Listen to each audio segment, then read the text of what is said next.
Hello mga ka-everyone, ayan, nandito na naman ako sa Siocon Science High School. Okay, so ayan, so andito ako ngayon kasi pumunta ako dito para mag skills test para sa aking application for HT2. Okay, so ayan, ito ang Siocon, kaya let's go.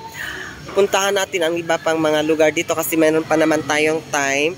Okay, so ayan, so ibang-iba na talaga ang Siocon Science High School ngayon kasi noong year mga 2017, ayan si ma'am.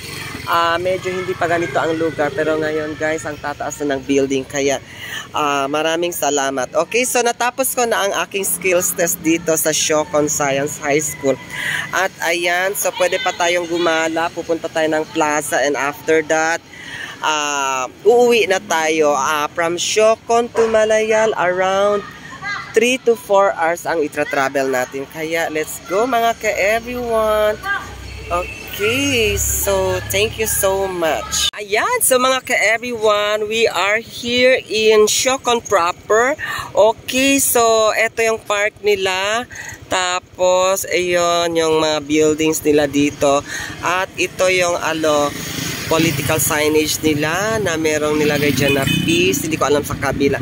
Okay, so ito naman yung open court. Tapos ayan guys, so pupunta tayo dyan banda mamaya. Okay, so let's go. Samahan niyo ako mga ka-everyone. This is Siocon. Okay, so mga ka-everyone, ito yung Siocon Cultural and Exhibition Center. Okay, so dyan nagaganap ang lahat ng mga hindi pala lahat. Ang mga events tulad ng basketball, pwede rin pang indoor na ang tawag nito mga chess, pwede rin dyan.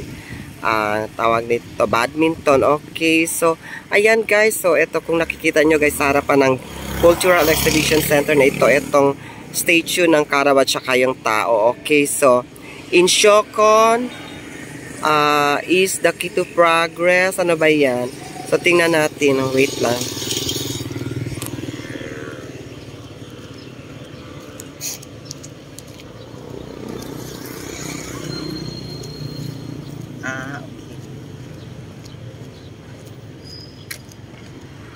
Hard work and discipline. Welcome to Siocon Public Market.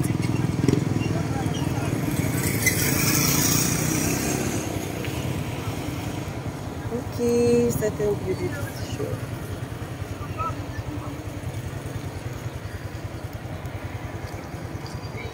Terminal. Okay.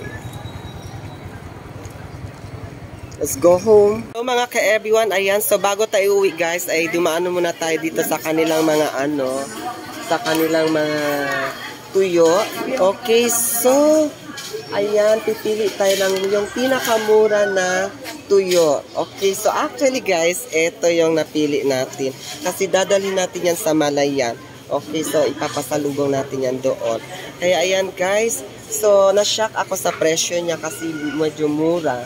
Kasi kung tutuusin guys, sa ibang lugar, gaya ng Zamboanga City, ay mahal ito. Tapos ito, magkano ito, madam? 100. 100 rin. Ito, 60. 60. Anong klaseng isda to? Ano ba yung klaseng isda? Ito, tamban. Okay, so, ang dami dito guys, naka-plastic cellophane, pero hindi na tayo bibili niyan kasi hindi namin ito naubos siya.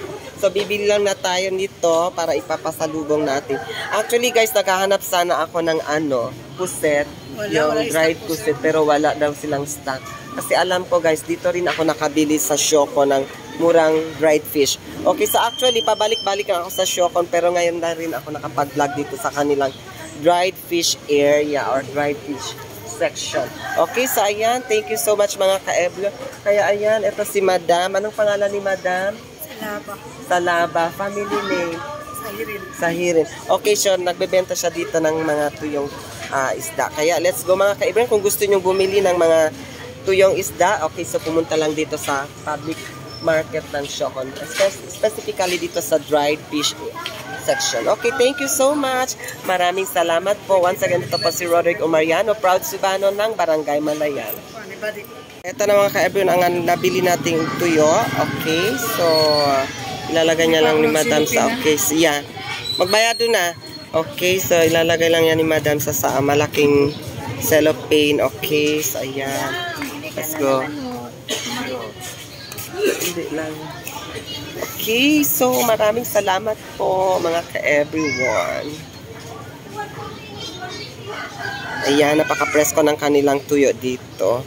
Okay, so dito rin, marami rin binibenta dito.